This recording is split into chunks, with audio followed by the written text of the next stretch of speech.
अब आप सुनेंगे एक किसान की सच्ची भक्ति। नारद ने भगवान विष्णु से पूछा कि उनके सबसे महान भक्त कौन है। यह उम्मीद करते हुए कि उनका अपना नाम सुनने को मिलेगा, विष्णु ने एक साधारण किसान की ओर इशारा किया। उत्सुक होकर नारद ने उस किसान का अवलोकन किया जो अपनी दैनिक मेहनत के बीच सुबह और शाम को संक्षेप में विष्णु को याद करता था। नारद निराश होकर ने विष्णु से फिर से प्रश्न किया। विष्णु ने नारद से कहा कि वो पानी का एक बर्तन दुनिया भर में बिना गिराए घुमाए। नारद ने ऐसा किया, लेकिन यह महसूस किया कि उन्होंने एक बार भी विष्णु के बारे में नहीं सोचा। विष्णु ने समझाया कि किसान अपने व्यस्त जीवन के बावजूद उन्हें प्रतिदिन 2 बार याद करता है।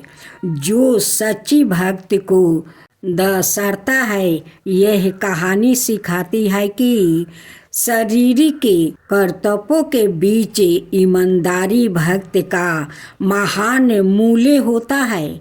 यह इस बात पर जोर देती है कि सच्ची भक्ति को दिव्य गुणवत्ता और निरंतरता से मापा जाता है, चाहे दैनिक जिम्मेदारियों के बीच ही क्यों ना हो।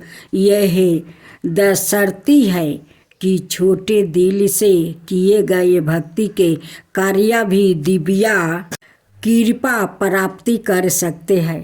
भक्त जनों, आज बृहस्पतिवार है। आप बृहस्पति भगवान की आज आप लोग कथा सुने।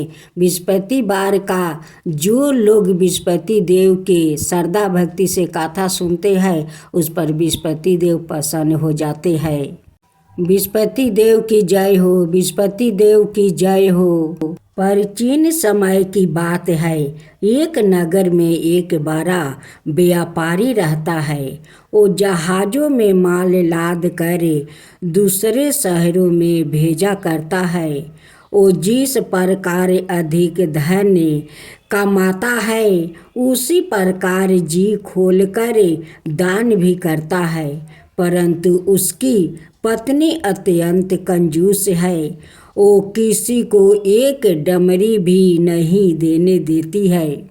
एक बार सेठ जब दूसरे देश में व्यापार करने गया तो पीछे से बृहस्पति देव ने साधु भेष में उसकी पत्नी से भिक्षा मांगने आई। व्यापारी की पत्नी बृहस्पति देव से बोली, हे साधु महाराज, मैं इस दान और पुण्य से तंग आ गई हूँ। आप कोई उपाय बताइए जिससे मेरा सारा धन नष्ट हो जाए और मैं आराम से रह सकूँ। मैं यह धन लुटाता हुआ नहीं देख सकती। बृहस्पति देव ने कहा, हे देवी, तुम बड़ी विचित्र हो। संतान और धन से कोई दुखी होता है। अगर अधिक धन है तो इसे शुभ कामों में लगाया करो। कुंवारी कन्याओं का विवाह करवाओ, विद्यालय और बाग बगीचा का निर्माण करवाओ। ऐसे पुण्य कार्य करने से तुम्हारा लोक परलोक सार्थक हो सकता है। परंतु साधु की इन बातों से व्यापारी की पत्नी को खुशी नहीं हुई। उसने कहा, मुझे ऐसा धन की आवश्यकता नहीं है जिसे मैं दान दूं। तब बृहस्पति देव बोले, यदि तुम्हारी ऐसी इच्छा है तो तुम एक उपाय करना। 7 बृहस्पतिवार घर को गोबर से लिपना, अपने केश को पीली मिट्टी से धोना, केशों को धोते समय स्नान करना, व्यापारी से हजामत बनाने को कहना, भोजन में मांस मदिरा खाना, कपड़े अपने घर धोना, ऐसे करने से तुम्हारा सारा धन नष्ट हो जाएगा।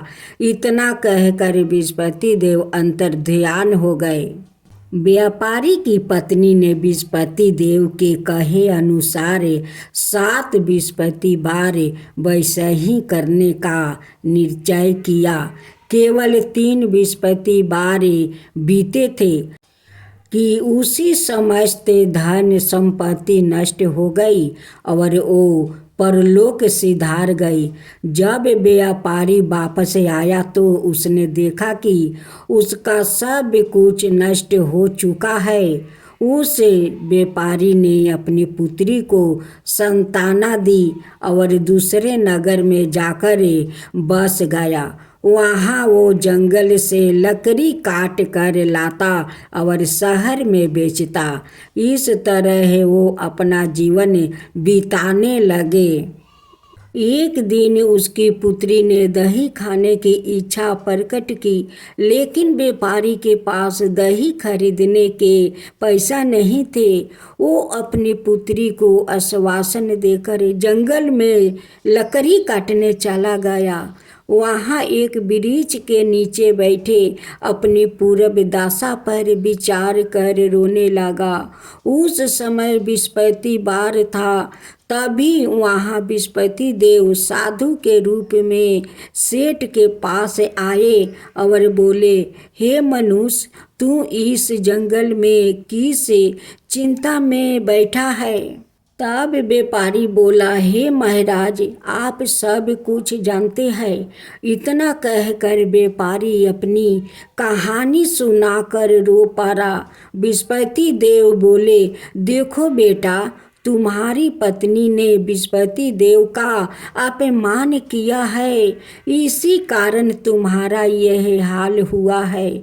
लेकिन अब तुम किसी प्रकार की चिंता मत करो।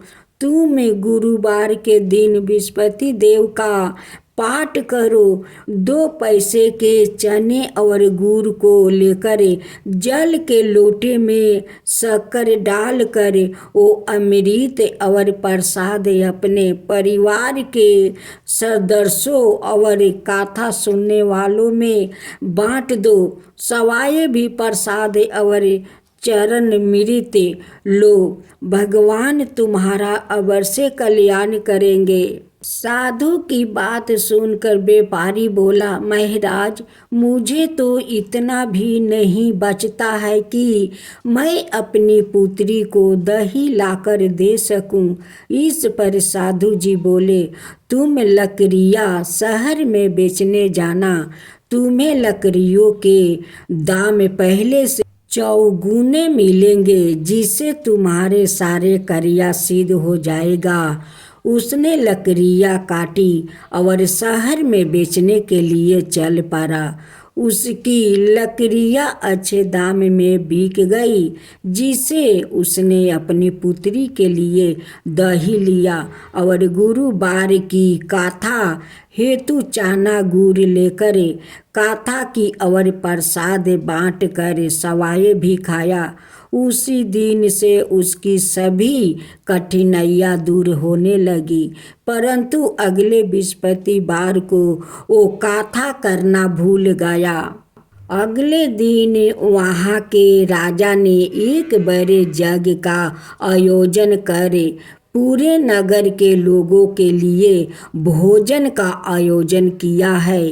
राजा की आज्ञा अनुसार पूरा नगर राजा के महल में भोजन करने गया, लेकिन व्यापारी वो उसकी पुत्री तनिक विलंब से पहुँचे। अंत उन्हों दोनों को राजा ने महल में ले जाकर भोजन करवाया। जब वो दोनों लौट कर आए तभी रानी ने देखा कि उसकी खूंटी पर टंगा हार गायब है। रानी को व्यापारी और उसकी पुत्री पर संदेह हुआ कि उसका हार उन दोनों ने ही चुराया है। राजा की आज्ञा से उन दोनों को कारावास की कोठरी में कैद कर दिया गया। कैद में पड़ कर दोनों अत्यंत दुखी हुए। वहाँ उन्होंने बृहस्पति देवता का स्मरण किया। बृहस्पति देव ने प्रकट होकर व्यापारी को उसकी भूल का अभ्यास करवाया और उन्हें सलाह दी कि गुरुवार के दिन कैद खाने के दरवाजे पर तुम्हें 2 पैसा मिलेंगे। उनसे तुम चने और मुनका मंगवाकर विधि पूर्वक बृहस्पति देवता का पूजन करना। तुम्हारे सब दुख दूर हो जाएंगे। बृहस्पतिवार को कैद खाने के दरवाजे पर उन्हें 2 पैसे मिले। बाहर सड़क पर एक स्त्री जा रही थी। व्यापारी ने उसे बुलाकर गुड़ और चने लाने को कहा। इस पर वो स्त्री बोली, मैं अपनी बहू के लिए गहने लेने जा रही हूँ, मेरे पास समय नहीं है। इतना कहकर वो चली गई। थोड़ी देर बाद वहाँ से एक और स्त्री निकली।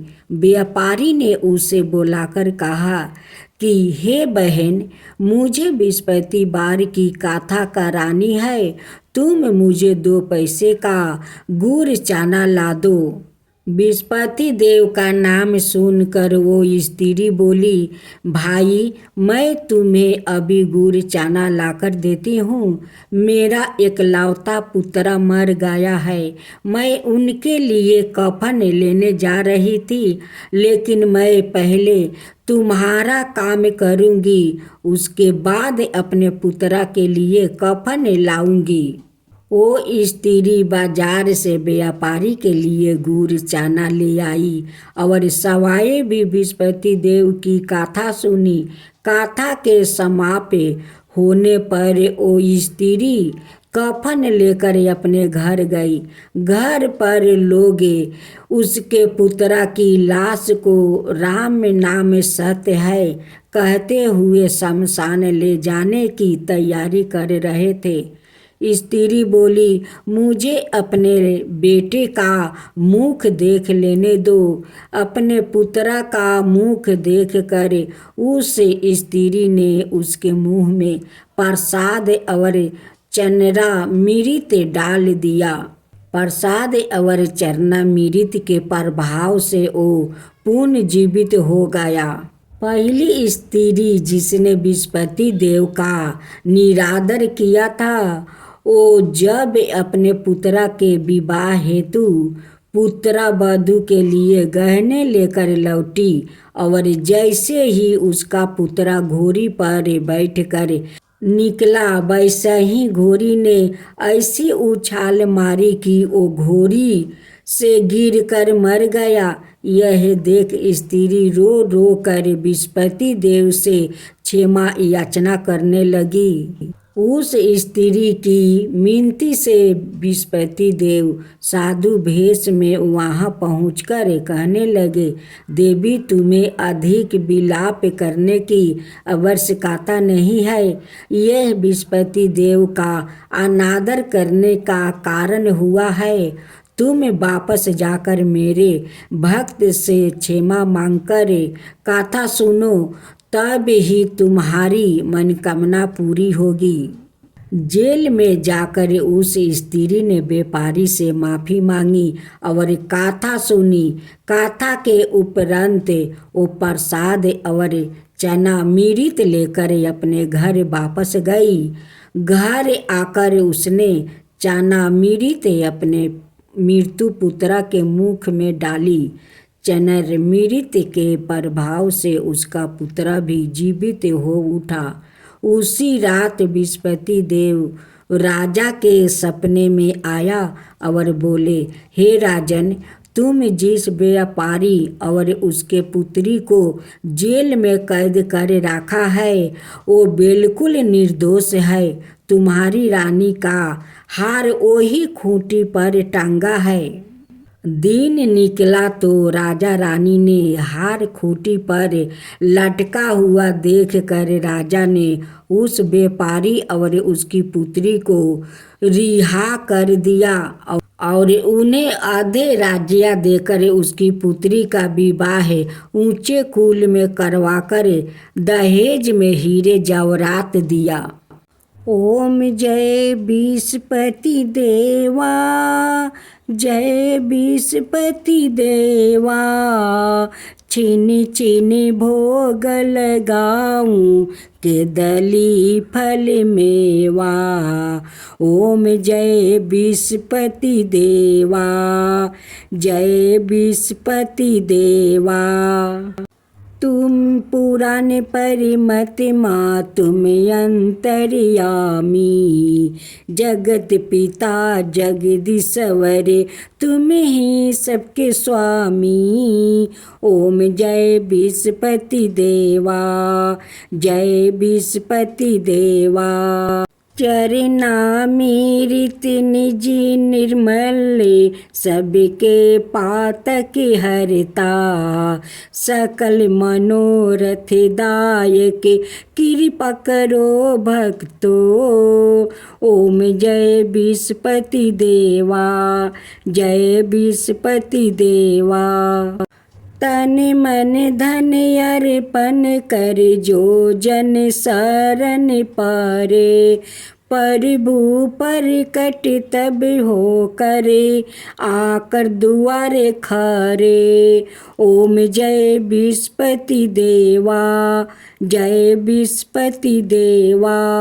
दीन दयाल दया निधि भक्तन हितकारी, पाप दोष सब हरता भाव बंधन हारी।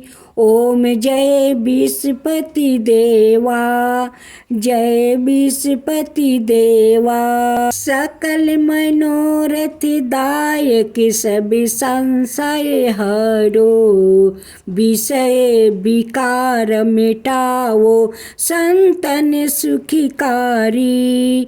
ओम जय विस्पति देवा, जय विस्पति देवा। जो कोई आरती तेरी प्रेम सहित गावे, जेठाय नंदय नंदन कर सो निश्चय पावे।